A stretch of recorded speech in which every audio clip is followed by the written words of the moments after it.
नमस्कार, बहुत स्वागत आप सभी का। जी मध्य प्रदेश छत्तीसगढ़ देख रहे हैं आप और आपके साथ मैं हूं कीर्ति दीक्षित और आपकी आवाज में आप सभी का स्वागत है।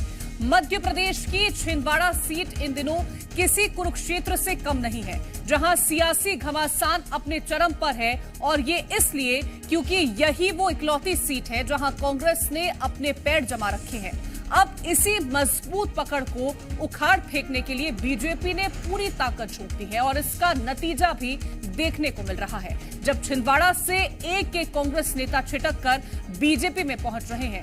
क्या इन नेताओं के शामिल होने से कांग्रेस को चुनाव में बड़ा झटका लगेगा और क्या इसी दल बदल के खेल के जरिए बीजेपी छिंदवाड़ा में कमल खिलाने में कामयाब होगी? करेंगे चर्चा, लेकिन उससे पहले रिपोर्ट देखिए।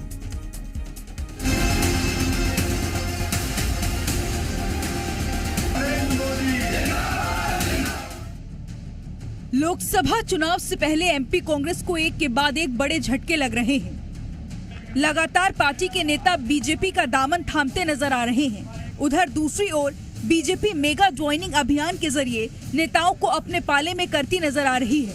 ऐसे में सवाल है कि क्या कार्यकर्ताओं और नेताओं की दूर होने से कमजोर हो रही कांग्रेस चुनावी रण में मजबूती के साथ खड़ी हो पाएगी? 29 लोकसभा सीटों में से एक सीट पर कांग्रेस काबिज है और वो है छिंदवाड़ा, और बीजेपी इसी सीट पर खास नजर टिकाए हुए है। यही कारण है कि लगातार कमलनाथ के गढ़ को कमजोर करने की कोशिश की जा रही है और इसी कोशिश के बीच आज बीजेपी ने कांग्रेस को एक और झटका दिया, जब आमरवाड़ा सीट से विधायक कमलेश शाह ने बीजेपी का दामन थामा। विधायक छिंदवाड़ा अमरवाड़ा से आज भाजपा में सम्मिलित हुए। इस अवसर पर हमारे यशस्वी शुभंकर अध्यक्ष श्रीमान विष्णुदत्त शर्मा जी, हमारे सभी प्रभारी, सभी कार्यकर्ताओं के साथ जिस ढंग का आज माहौल दिखा है, हम सब समझ सकते हैं कि भाजपा में पूरा प्रदेश हो रहा है। अब गढ़ किसी का नहीं, अब सब गढ़ मोदी जी के हैं, भारतीय जनता पार्टी के हैं, राष्ट्रवाद के गढ़ हैं। जब अब परिवारों का कोई शासन नहीं रहने वाला है। इन परिवारों ने कोई विकास नहीं किया, गांधी परिवार से लेके यहाँ तक। तो वो रिकॉर्ड बनाएंगे, कोशिश है। कांग्रेस ने जिस प्रकार से राम मंदिर का अपमान किया, राम लला की प्राण प्रतिष्ठा का अपमान किया, आज उस पर कमलेश शाह वहां के विधायक, उन्होंने भारतीय जनता पार्टी सदस्यता ग्रहण की है और लगातार लोग आ रहे हैं। लाखों लोग आज मध्य प्रदेश के अंदर भारतीय जनता पार्टी की सदस्यता ग्रहण। कांग्रेस के लोग शामिल हो रहे हैं।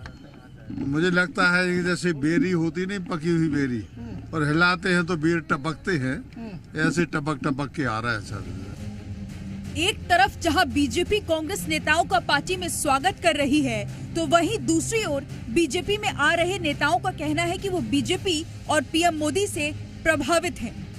प्रधानमंत्री नरेंद्र मोदी जी और मध्य प्रदेश में भारतीय जनता पार्टी की सरकार, वो डर के कारण बोल ही नहीं पाया। कमलेश नहीं, वो उसको बीजेपी ने मना कर दिया, बोल ही नहीं पाया। मैंने 3 सवाल की, उससे ज्यादा प्रहलाद जी बोल के चले गए। उससे ज्यादा जमीनी स्तर की योजना है, कितनी तारीख है, उसे टोले मोहल्ले और गांव तक पहुंचाने का मेरा लक्ष्य है। अब जरा कांग्रेस का भी बयान सुन लीजिए, जिसका साफ कहना है कि बीजेपी में शामिल हो रहे नेताओं के पास 2 ही ऑप्शन है, जिसमें या जेल का रास्ता निकलता है या बीजेपी दफ्तर का। उनके सामने विकल्प ही 2 हैं, या तो जेल या भाजपा। खैर, वो जिसे भी चुनना चाह रहे हैं वो चुने। एक तरफ बीजेपी अपना कुनबा बढ़ाने की बात कह रही है, तो वहीं दूसरी ओर कांग्रेस चुनाव से पहले ही कमजोर होती नजर आ रही है। ऐसे में सवाल है कि लगातार नेताओं के छूटते साथ के बीच कांग्रेस 24 का रास्ता तय कर पाएगी। ब्यूरो रिपोर्ट, जी मीडिया।